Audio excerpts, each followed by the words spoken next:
Hello, आज हम लोग केशवानंद भारती के 50 साल जो पूरे हुए हैं इन पर डिस्कशन करते हैं। बहुत ही इम्पॉर्टेंट केस है इंडियन पॉलिटिकल सिस्टम का, Kesavananda Bharati versus state of Kerala case. और ये जो है ये 24 अप्रैल 2023 को 24 अप्रैल 2023 को इस केशवानंद भारती केस के 50 साल पूरे हुए हैं। देखिए 1973 में ये केस लड़ा गया था और ये केस लड़ने वाले थे कांची कामकोटी पीठ के शंकराचार्य केशवानंद भारती।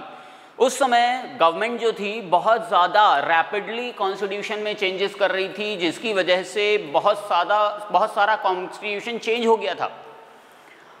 और इसीलिए आर्टिकल 42nd अमेंडमेंट एक्ट 1976 जो है ये मिनी कॉन्स्टिट्यूशन के नाम से भी जाना जाता है। तो इतने सारे चेंजेस करने की वजह से उस समय कांची कामकोटी पीठ के शंकराचार्य को ये लगा कि कहीं पूरा कॉन्स्टिट्यूशन ही चेंज ना हो जाए, तो कॉन्स्टिट्यूएंट असेंबली ने जो काम किया है, संविधान सभा ने जो काम किया है वो तो बेकार हो जाएगा। तो इस वजह से उन्होंने एक केस इंट्रोड्यूस किया जो कि आर्टिकल 32 और आर्टिकल 26 के बिहाफ पर रजिस्टर किया गया था। अब आर्टिकल 32 क्या होता है? Article 32 rights to constitutional remedies कहते हैं, फंडामेंटल राइट है, जिसे डॉक्टर BR अम्बेडकर ने heart and soul of Indian constitution कहा है। और इसी वजह से हमारे कॉन्स्टिट्यूशन का सबसे इम्पॉर्टेंट आर्टिकल माना जाता है आर्टिकल 32, जिसमें अगर आपके फंडामेंटल राइट का वायलेशन होता है तो फंडामेंटल राइट के वायलेशन पर आप सुप्रीम कोर्ट में अपील कर सकते हैं। और उस समय क्या हो रहा था कि अब मठाधीश थे शंकराचार्य, उनके पास बहुत बड़ी लैंड थी और उस लैंड को ज़बरदस्ती सरकार के द्वारा मतलब डिसइंटीग्रेट किया जा रहा था, जिसकी वजह से कांची कामकोटी पीठ ने राइट टू प्रॉपर्टी, जो उस समय फंडामेंटल राइट हुआ करता था, अब नहीं है, अब ये हटा दिया गया है। 1976 में 42nd अमेंडमेंट एक्ट के थ्रू इसे हटा दिया गया।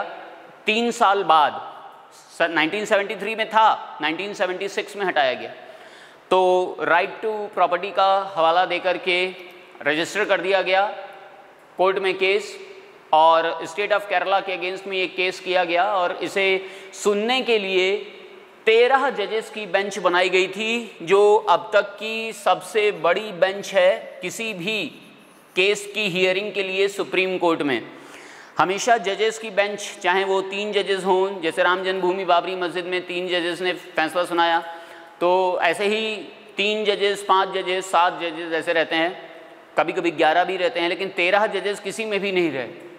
और इसीलिए अब तक की सबसे बड़ी बेंच मानी जाती है केशवानंद भारती बेंच। और इस केशवानंद भारती डिसीजन में जो एक बेंचमार्क डिसीजन लिया गया वो था बेसिक स्ट्रक्चर का। मूल संरचना जो है संविधान की वो हमेशा मेंटेन रखनी चाहिए। ये इस कॉन्स्टिट्यूशन का, इसका केस का वर्डिक्ट था। तो इसे बेसिक स्ट्रक्चर मेंटेन करने के लिए जाना जाता है और ये बेसिक स्ट्रक्चर डॉक्ट्रिन के नाम से एड्रेस किया जाता है। और इसी बेसिक स्ट्रक्चर डॉक्ट्रिन की वजह से इंडिया में जुडिशियल रिव्यू का कॉन्सेप्ट डेवलप हुआ। जुडिशियल रिव्यू यानी कि न्यायिक पुनरावलोकन किसे कहते हैं कि जैसे अगर सुप्रीम कोर्ट ने अपना ही कोई डिसीजन दिया है और फिर उसको लगता है कि वो डिसीजन सही नहीं है, तो वो उस डिसीजन का जुडिशियल रिव्यू करके उसे ख़त्म भी कर सकती है। तो ये जुडिशियल रिव्यू का कॉन्सेप्ट बेसिक स्ट्रक्चर डॉक्ट्रिन से ही आया इंडिया में। तो देखिए ये हैं कांची कामकोटी पीठ के शंकराचार्य केशवानंद भारती जी।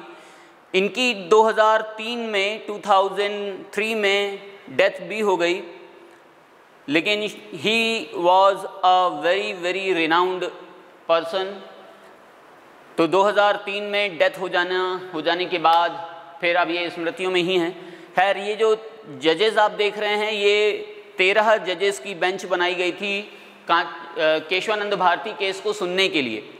तो इसमें justice AN Ray, justice MH Beg, justice KK Mathew, justice SN Dwivedi, justice YV Chandrachud जैसे सीनियर जस्टिस थे। आजकल जो इंडिया के चीफ जस्टिस ऑफ इंडिया हैं जस्टिस DY चंद्रचूड़, तो जस्टिस DY चंद्रचूड़ के फादर थे जस्टिस YV चंद्रचूड़। और ये justice YV Chandrachud longest serving जज, longest serving chief justice of India के रूप में भी जाने जाते हैं। इन्होंने 7 इयर्स तक अपने पोस्ट पर, चीफ जस्टिस ऑफ इंडिया पर काम किया है। तो ये हैं YV चंद्रचूड़, जो आजकल के current chief justice of India के फादर हैं। तो केशवानंद भारती केस क्या था कि उस समय जजमेंट आया था गोलकनाथ केस का, और इस गोलकनाथ केस के थ्रू 24th अमेंडमेंट एक्ट को परफॉर्म किया गया। गोलकनाथ केस में ये कहा गया कि फंडामेंटल राइट जो हैं ये सुप्रीम है या नहीं है, इन पर डिस्कशन चल रहा था। लेकिन फंडामेंटल राइट में अमेंडमेंट नहीं किया जा सकता, पार्लियामेंट अमेंड नहीं कर सकती, ये गोलकनाथ केस में वर्डिक्ट सामने आया। तब फिर इसके अगेंस्ट में, गोलकनाथ केस वर्डिक्ट के अगेंस्ट में केशवानंद भारती केस रजिस्टर किया गया, और फिर इसने बेसिक स्ट्रक्चर डॉक्ट्रिन को डेवलप किया। इसमें पार्लियामेंट ने बेसिक स्ट्रक्चर को तो डिफाइन नहीं किया, मतलब बहुत बार पूछा गया कि ये बेसिक स्ट्रक्चर क्या है, मूल संरचना क्या है। इस डिसीजन में, केशवानंद भारती वर्डिक्ट में बेसिक स्ट्रक्चर का एक्सप्लेनेशन नहीं है, मतलब कोई भी क्लैरिफिकेशन नहीं है। लेकिन ये ज़रूर है कि जो संविधान की मूल आत्मा है, जो संविधान की मूल प्रस्तावना है, वो कभी भी चेंज नहीं हो सकती। तो ये बेसिक स्ट्रक्चर पर फिर बहुत ज़्यादा वर्क किया गया और बहुत बार इसको एक्सप्लेन किया गया, अपने अपने तरीके से इसको डेवलप किया गया। इसके अलावा शंकरी प्रसाद केस जजमेंट भी एक बहुत इम्पॉर्टेंट जजमेंट के रूप में सामने आता है। ये शंकरी प्रसाद जजमेंट भी बेसिक स्ट्रक्चर डॉक्ट्रिन से ही रिलेटेड है। इसमें जो आर्टिकल 368 है, आर्टिकल 368 कॉन्स्टिट्यूशन में अमेंडमेंट को लेकर के है कि कौन से प्रोसेस से कॉन्स्टिट्यूशन में अमेंडमेंट किया जा सकता है। तो ये आर्टिकल 368 में बताया गया है। तो ये पार्लियामेंट की पावर को अनरेस्ट्रिक्टेड करता है, शंकरी प्रसाद केस, कि पार्लियामेंट को पावर है कि पार्लियामेंट कॉन्स्टिट्यूशन में चेंज कर सकती है, चाहे वो फंडामेंटल राइट हो, चाहे वो DPSP हो, चाहे वो कोई भी पार्ट हो, पार्लियामेंट के पास ये अथॉरिटी है। Parliament is unrestricted to amend the constitution. तो ये शंकरी प्रसाद जजमेंट केस था 1951 में। फिर इसके बाद Golaknath versus state of Punjab case आया 1967 में, जिसमें फंडामेंटल राइट को ट्रांसेंडेंटल पोजीशन दी गई, और इसमें ये कहा गया कि फंडामेंटल राइट्स में पार्लियामेंट चेंज नहीं कर सकती, जैसे हैं वैसे ही रहेंगे फंडामेंटल राइट्स। ये 11 जजेस की बेंच बनाई गई थी गोलकनाथ केस को सुनने के लिए। 1951 में Shankari Prasad versus Union of India case और Sajjan Singh versus state of Rajasthan case 1965, ये दोनों ओवर रूल्ड कर दिए गए थे इस गोलकनाथ केस से। और इसमें ये कहा गया था कि fundamental rights can not be amended, fundamental rights को कभी भी अमेंड नहीं किया जा सकता गोलकनाथ केस में। तभी फिर गोलकनाथ केस के अगेंस्ट में केशवानंद भारती केस लड़ा गया, और केशवानंद भारती केस में भी ये कहा गया कि फंडामेंटल राइट्स पार्लियामेंट अमेंड कर सकती है, और इसके अलावा फंडामेंटल राइट्स में अमेंडमेंट तभी तक पॉसिबल है जब तक कॉन्स्टिट्यूशन का बेसिक स्ट्रक्चर मेंटेन रहता है। तो ये बेसिक स्ट्रक्चर एक लैंडमार्क डिसीजन बन गया।